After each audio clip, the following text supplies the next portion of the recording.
Hello everyone, क्या हाल चाल आप लोग के? सब बढ़िया। और कैसे हैं आप लोग?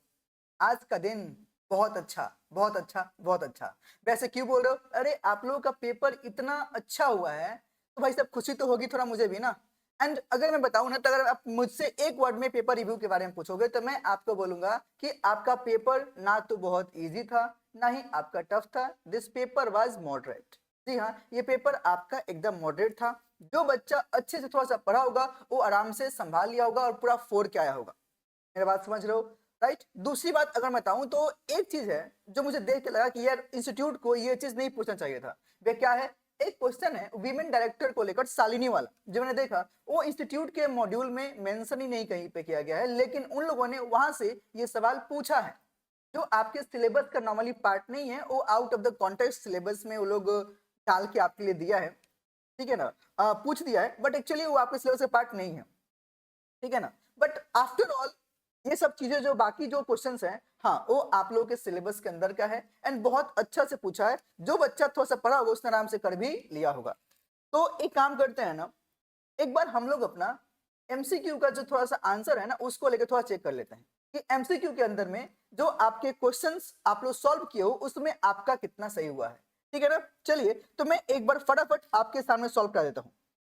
पहला जो आपका एमसीक्यू है, पहला ही नहीं भाई साहब, अगर मैं स्टार्टिंग के 3 एमसीक्यू की बात करूं, सोना एमसीक्यू नंबर 1 2 3, ये 3 के 3 एमसीक्यू आपके चैप्टर नंबर 1 से दिए गए हैं। चैप्टर नंबर 1 याद है ना आप लोगों का? राइट, ये वहां से दिए गए हैं। अगर मैं थोड़ा सा पीछे जाऊं तो यहाँ से वो लोग ना जनरली एक एमसीक्यू पूछता था, बट इस बार उन लोगों ने 3 एमसीक्यू नॉर्मल यहाँ से पूछा है। तो देखो ना, बोल रहा है which article of the constitution of India mentions about the rights of minorities to establish and क्या एडमिनिस्टर एजुकेशनल इंस्टीट्यूशंस। भाई साहब ये आर्टिकल नंबर 30 है, ये एकदम करेक्ट जिस बच्ची ने की है एकदम करेक्ट की है। अगला क्वेश्चन जो आपके लिए बात करता है, in a conciliation if no consensus could be arrived at between the parties and the conciliation proceedings fail, the parties can then resort to, भाई कहां जाओगे बताओ ना। अगर आपको नॉर्मली पता है ना, अगर तुम देखो तो भाई सब कंसेस अगर नॉर्मली नहीं होता है तो पार्टी कौन से कोर्ट में जाएंगे? ये तो भाई सिंपल सी बात है, आर्बिट्रेशन में जाओगे ना भाई साहब। अरे बोलो कहां जाओगे? आर्बिट्रेशन में।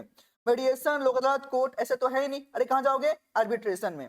ये हम लोग का क्लास का किया हुआ एमसीक्यू है। तीसरा जो बात करता है, in which of the following are the basic aims and objectives of Indian constitution discussed, right. तो ये सब मेन बातें जो यहाँ पे दी गई है संविधान के अंदर में, बोलो कहाँ पे है? इसके प्रियम्बल में। याद है ना, we the people of India, याद है क्या? ओ आपका सिंपल सी बात है भाई, बहुत आसान है।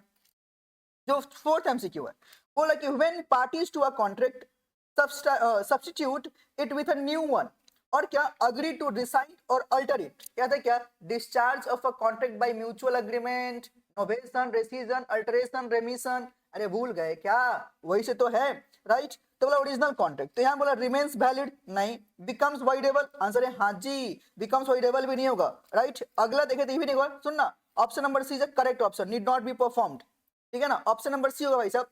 जो 4 का आंसर होगा वो आपका सी होगा ना भाई साहब। अगर कॉन्ट्रैक्ट आपने सब्स्टिट्यूट किया विद द म्यूचुअल एग्रीमेंट, तो जो आपने खत्म कर दिया, रिसाइन कर दिया, कैंसिल कर दिया, क्या उसे परफॉर्म करना है क्या? नहीं। तो वॉइडेबल होने की तो बात ही नहीं। Option number C is a correct option, need not be performed, right. 4 का ऑप्शन नंबर सी होगा। अगर मैं थोड़ा सा आगे देखूं तो आएगा जो एमसीक्यू दिया हुआ है 5। अरे ये तो भाई क्या बोले, इतना आसान। बोला कि पॉइंट ऑफ गारंटी के अंदर में ट्रिपराइट अग्रीमेंट है, हाँ के नाम। तो कंटेम्पलेट करता है कौन कौन से पार्टी को लेके? तो प्रिंसिपल, डेटर, क्रेडिटर और प्रोप्राइटर ना। ऑप्शन ए तो नहीं होगा। अगला प्रिंसिपल, डेटर, क्रेडिटर और surety, option number B correct है भाई। ऑप्शन नंबर बी एकदम करेक्ट है भाई, एकदम करेक्ट है। अगर तुम अगला देखो 66666 बोल रहा है, if a seller makes use of pretended bidding at an auction to raise the price, the sale is voidable at the option of the buyer, void, valid और illegal।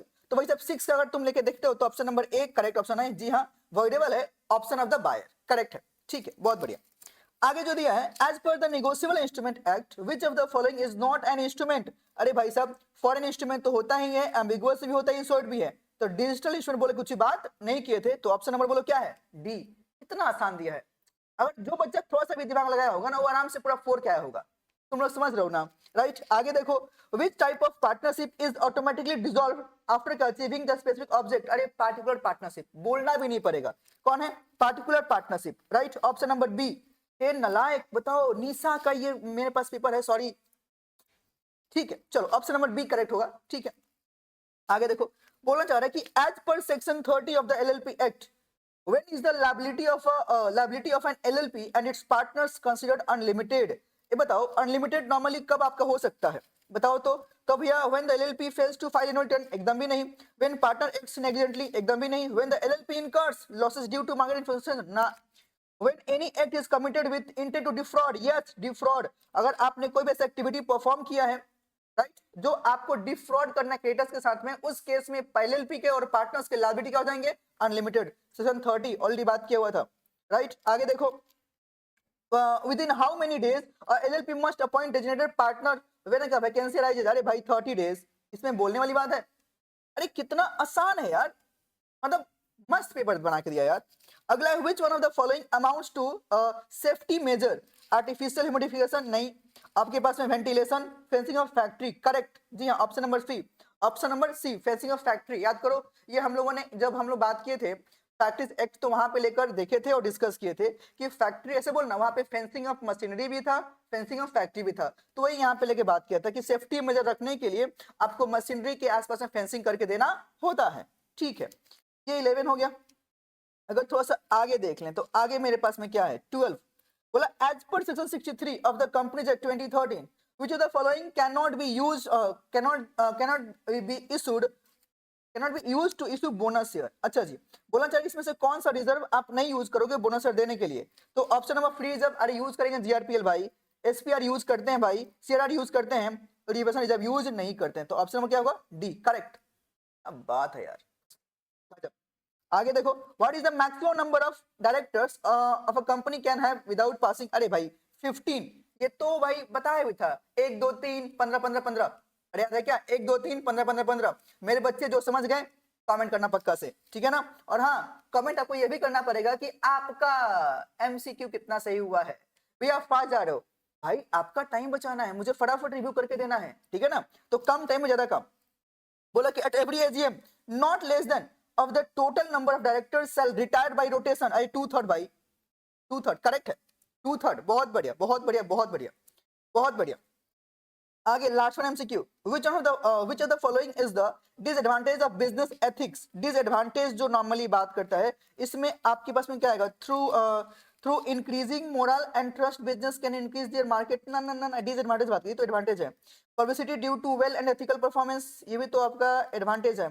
Acceptance of a products of the company by the public, ठीक है। Diversity in achievements, option number D correct, right. तो भाई साहब ये रहा आपका 15 MCQ, right, जो इन्होंने पूरा पूरा किया होगा 30 में 30 आपका है, ठीक है ना। अगर देखें तो बाकी जो क्वेश्चंस था आपके पास में, देखो ना क्या मस्त सवाल है, 7 मार्क के लिए जो दिया है, क्या बोला, analyse the miss representation and effect of, class में कराया हुआ है, मैंने लिखवाया भी है, right. Compare compare and contrast the contract of indemnity with the guarantee. अरे यार इंडेमिनिटी गारंटी का डिफरेंस नॉर्मली पूछ लिया आपसे, कंपेयर मतलब तो टेक्निकली। अगला क्या, discuss the mutual rights and liabilities of partners. यार क्या बोलूं बताओ तुम, buyers remedies against the sellers, क्या है चाहिए, इतना आसान पेपर है भाई, क्या चाहिए क्या आप लोगों को, राइट। आगे जो बात किया, illustrate the social purpose of code and wages.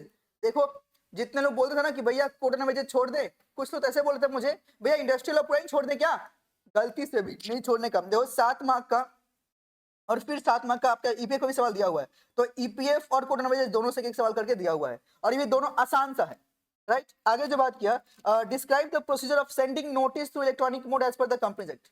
Notice section 101, कितना मस्त पढ़ा हुआ है यार। आगे एलेबोरेट बोर्ड रिपोर्ट, ये तो सिंपल सी बात है। अगला हाँ, ये सवाल मैं नॉर्मली बोल 6 का ए वाला, ये मैं बोला था, ये इंस्टीट्यूट ने अपने मॉड्यूल में इस टॉपिक का कुछ भी बात नहीं किया है, ये बाहर का है, एक्स्ट्रा सवाल करके दिया है, बट कोई बात नहीं, जो किया है अच्छी बात है, नहीं किया है कोई दिक्कत की बात नहीं है। 7 मार्क का एक सवाल है।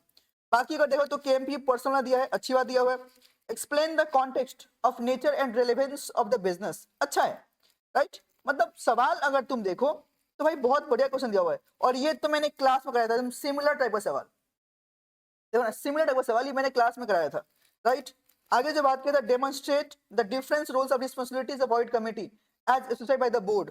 भाई 177 डायरेक्टर्स। तो अग्रीगेट में मैं बताऊं तो पेपर भाई मॉडरेट है, जो बच्चा थोड़ा सा पढ़ा होगा वो आराम से छाप के आएगा, राइट। आप सबसे गुजारिश है कि आप लोग पक्का से कमेंट में मुझे बताना कि आपका एमसीक्यू में कितना सही हुआ है एंड आपका अग्रीगेट पेपर कैसा गया।